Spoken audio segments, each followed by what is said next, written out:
Participer à l'inauguration en vous faisant savoir également que la commune participe pour les cachets et les déplacements des artistes. Les artistes. Donc la commune soutient donc le beau projet de toute l'équipe, représentée ici par notre président Greta, que nous remercions puisque Gèvres a quand même cette spécificité d'être au vert, d'avoir la possibilité d'avoir de très belles balades qui sont balisées également par la commune. Donc nous avons les ouvriers communaux qui travaillent également pour permettre à tout un chacun de pouvoir se balader dans notre belle forêt, dans notre de beau pays où l'eau fait chanter la pierre. Bonjour, ben voilà, c'est donc un oiseau que j'ai réalisé en ardoise qui bouge avec le vent, mais là il n'y a pas beaucoup de vent et qui teinte, les ardoises elles teintent, c'était ça l'idée aussi.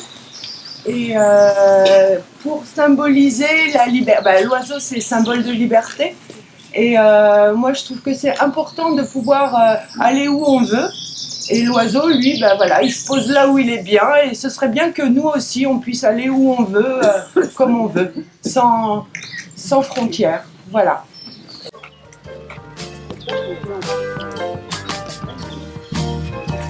Ça s'appelle l'arbre mobile. C'est évidemment un petit clin d'œil. Vous voyez que la notion de randonneur, hein, vous voyez, je ne sais pas la signification de ça, c'est si vous trouvez un forêt, quand il y a des balisages,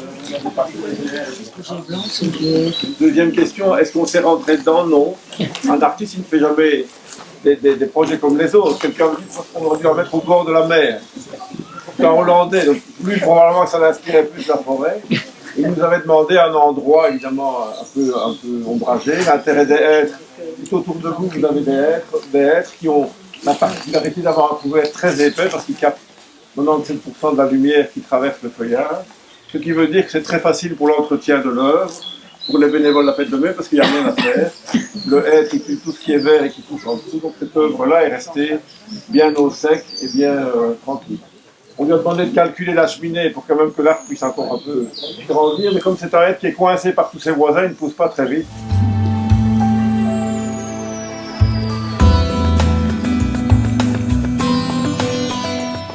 Un globe dans un nid d'oiseau, plus avec le sentiment envie de retrouver. Alors ici j'avais envie de la mettre dans un autre sens.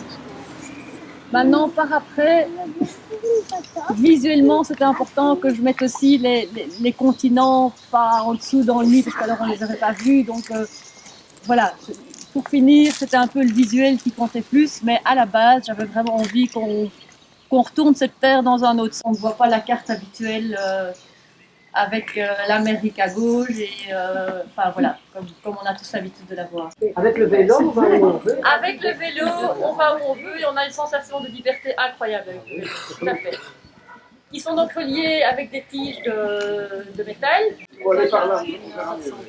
On voit bien la Scandinavie. Oui, c'est ça. Elle est là, tout à fait au-dessus, la botte. Là, là-bas. Ouais, là, voilà. Un peu plus à droite. Là, voilà. Dans la commune de Gèvres, toutefois, il faut les tondre. Donc, quand on nous dit de métal, c'est pas naturel, mais si, le fer qui constitue le métal, une partie les constituants en tout cas est naturel. Première chose. Deuxièmement, vous êtes sur un terrain communal. Je vous ai dit tout à l'heure que le bois était assez humide derrière. Et il y a surtout un truc extraordinaire ici. Vous avez derrière vous la dernière pompe publique. Monsieur qui a mis son nom sur les 4 faces.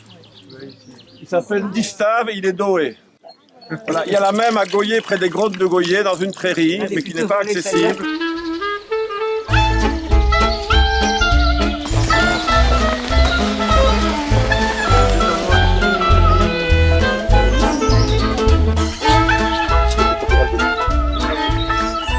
Donc je suis enseignante plasticienne et sculptrice. Moi j'aime bien dire sculptrice, c'est pas sculpteur. Alors en fait quand j'ai vu cet appel pour ce travail, j'ai pensé fatalement à la forêt, les arbres qui ploient, et c'est tout naturellement que nos arbres en fait quand ils ploient, ils forment des ogives. C'est pour ça que j'ai travaillé sur la forme de l'ogive. Je pensais également aux raies de lumière. Ces raies de lumière me faisaient penser justement aux vitraux. Et c'est pour ça que j'ai travaillé avec les vitraux également. Alors l'idée c'est de passer à travers cette arche pour une quête de lumière justement. Et la lumière ça peut être beaucoup de choses. Hein. Pour les croyants ça peut être un dieu, ça peut être... je pense que c'est aussi une quête de chacun, de sa personnalité, et ça rejoint en fait ma deuxième passion qui est l'enseignement. Et je voulais surtout permettre aux jeunes en fait de cette recherche de sa propre quête, de sa propre personnalité, de son bien-être aussi. C'est vraiment quelque chose auquel je suis très sensible et c'est pourquoi je les ai associés au travail. Et donc vous verrez derrière l'arche, il y a une série de petits vitraux qu'ils ont réalisés et sur lesquels ils ont gravé un vœu, un souhait pour leur avenir.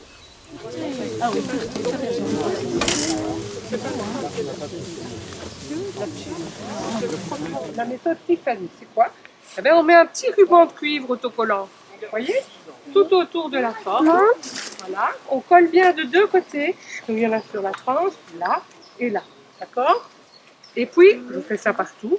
Je mets les verres l'un à côté de l'autre et comme ça, je peux les mettre droits.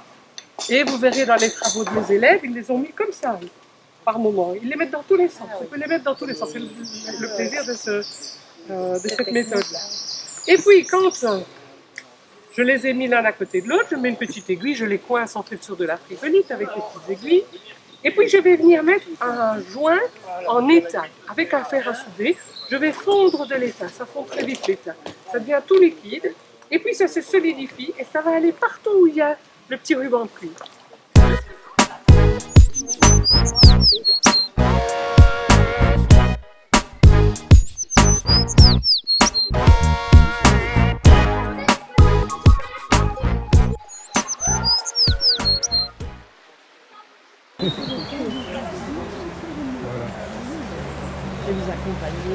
Il vient d'Amsterdam et Cyril vient de Lannes. Voilà. Donc, le titre est Arbre poumon. Et c'est parce que il y a de connexion, bien sûr, par des arbres qui produisaient de l'oxygène et des poumons qui utilisaient de l'oxygène. Et donc, il y a une connexion. C'est le premier expliqué. Et aussi esthétiquement parlant. Donc si on les met à l'envers, ça ressemble énormément à des poumons. Et puis quelque chose d'autre qui était intéressant, c'est que dans la composition, on a l'impression que celui-ci c'est un hybride qui est en train de s'enfuir. Je ne sais pas si vous voyez. Il est en train de se mettre debout et ceux-là ils sont très forts autour de lui. Et en fait, le site, il a une histoire particulière par rapport à justement ceci, qui est très drôle, mais on l'a appris que par après. Que Bernard, il est où? Mais on a partagé un moment ici ensemble et c'est assez intéressant de se rendre compte que la carrière dans laquelle nous sommes est une carrière de laquelle on a extrait il y a 2 siècles ce qu'on appelle le grès de Wépion. C'est une sorte de grès qui servait pour la construction et l'empierrement. Et on se situe à une époque qui s'appelle le Dévonien. Alors Dévonien, c'est 400 millions d'années à peu près, hein, donc c'est très très vieux.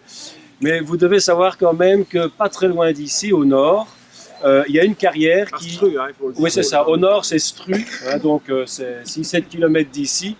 On a trouvé dans le Dévonien supérieur, c'est-à-dire environ 370 millions d'années, un fossile au XVIIIe siècle qui a été hébergé très longtemps dans les collections de fossiles de Liège et qui est en fait une mâchoire classée comme étant une mâchoire d'un poisson. Et ça, c'était Maximilien Loest, géologue de l'époque, qui avait trouvé ça. Et moi, j'ai eu la chance de travailler avec Gaël Clément, qui est conférencier au Musée d'histoire naturelle français à Paris et qui est responsable de la collection des poissons. et qui s'est rendu compte que cette mâchoire n'était pas une mâchoire de poisson. C'était en fait une mâchoire d'un tétrapode, c'est-à-dire un des premiers animaux qui vont développer à la place de leur nageoire 4 pattes, sortir de l'eau pour aller manger ce qui poussait à l'extérieur. Et ce qui est extraordinaire, c'est qu'à cette époque-là, le Dévonien inférieur, ce sont vraiment l'époque où la végétation se différencie. On commence à avoir des plantes qui vont faire des tiges, donner des feuilles, et donc donner et accumuler de l'oxygène dans l'atmosphère de la planète. Mais ce qui est très intéressant aussi de savoir, c'est que les tétrapodes vont sortir en faisant des petits sacs d'oxygène qui sont les embryons des poumons. Et ils vont avec cet oxygène aller grappiller un peu de nourriture sur les rivages et puis rentrer à l'intérieur. Et on a retrouvé effectivement des restes de tétrapodes dans du grès, enfin du grès psamite schiste qui se trouve à Stru, pas très loin d'ici. Et ici nous sommes un petit peu avant que le tétrapode n'apparaisse, donc aux environs de 400 millions d'années, dans un grès plus brut, mais dans lequel on retrouve finalement une espèce de tétrapode qui ressort et qui commence à créer des poumons et à utiliser l'oxygène de l'air. Et je trouvais ça extraordinaire puisqu'on a des poumons tout autour. Et donc le lien avec notre histoire me paraissait intéressant à partager avec les artistes. Et le nom du fossile Alors le nom du fossile s'appelle Max de Stru. On lui a donné un nom, voilà, il s'appelle Max de Stru. Voilà. Et c'était très intéressant de travailler avec une équipe pluridisciplinaire, des stratigraphes de Liège, des géologues de Suède, des personnes qui venaient de Norvège, de l'université d'Uppsala. Donc c'était vraiment une équipe pluridisciplinaire. Et on a retrouvé ce tétrapode à 3 endroits. Un endroit en Australie, un endroit au Groenland et ici à Stru. Pourquoi? Parce qu'à l'époque, dans le nord, l'hémisphère nord, c'était le Gondwana, et donc c'était l'Amérique du Nord avec le Groenland et l'Europe qui étaient ensemble sous un seul continent. Et puis au sud, voilà. Et on retourne exactement, et c'était très intéressant de voir ça, parce que tantôt, je n'ai pas pu m'empêcher de voir cette relation du Gondwana. On n'a pas coupé les arbres pour œuvre, c'était des arbres qui empêchaient d'autres arbres qui étaient beaucoup plus importants et beaucoup plus riches pour pouvoir les laisser se développer. Et on a essayé de choisir les arbres et de les sélectionner d'une façon où ça ressemble plus à des poumons ou que ça a de plus de forme qui puissent tenir une stabilité sur leurs branches. Et on les a fixés avec des tiges de métal qui vont jusque là dans le sol.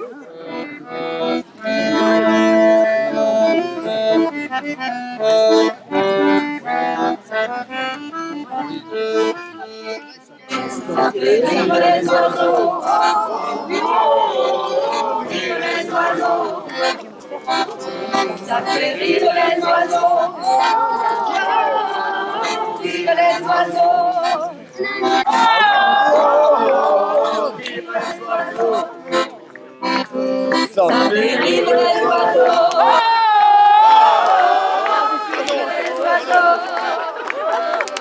Ça fait chanter les abeilles, ça chasse les nuages, fait briller le soleil. Ça fait rire les oiseaux et danser les écureuils. Ça rajoute des couleurs aux couleurs de l'arc-en-ciel. Ça fait rire les oiseaux.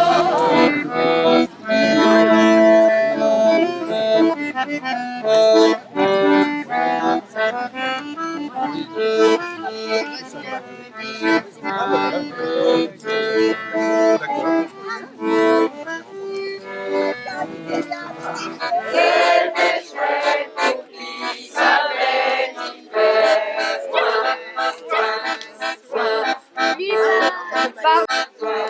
C'était chouette les filles du bord de mer. C'était chouette pour qui savait y faire.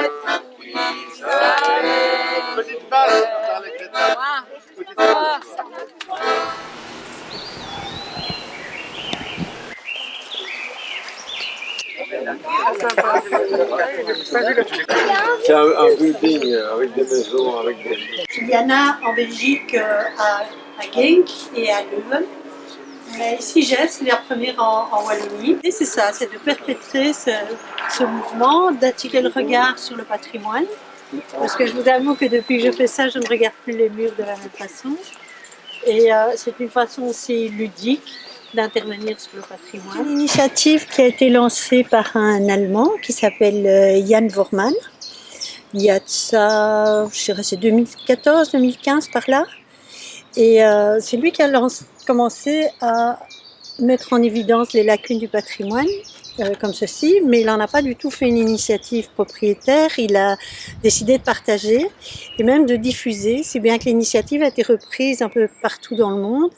Et maintenant, chaque personne qui installe quelque chose dans un endroit met des photos sur une carte interactive et on peut aller voir sur un tiers. C'est aussi un défi, je trouve intéressant, qui met en évidence justement la tension entre nature et culture, que je trouve aussi intéressante.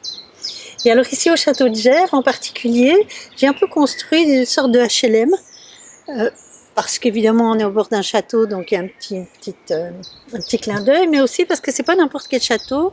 Le propriétaire qui vient de décéder, en fait était très accueillant, invitait volontiers les scouts à venir ici, et pour autant que je sache, maintenant sa succession est en cours, je pense qu'il y a une fondation qui va peut-être en hériter, j'ai pas de détails, mais de nouveau ça témoigne de l'ouverture de cette personne pour faire ouvrir son château à qui le souhaite et à qui le demande.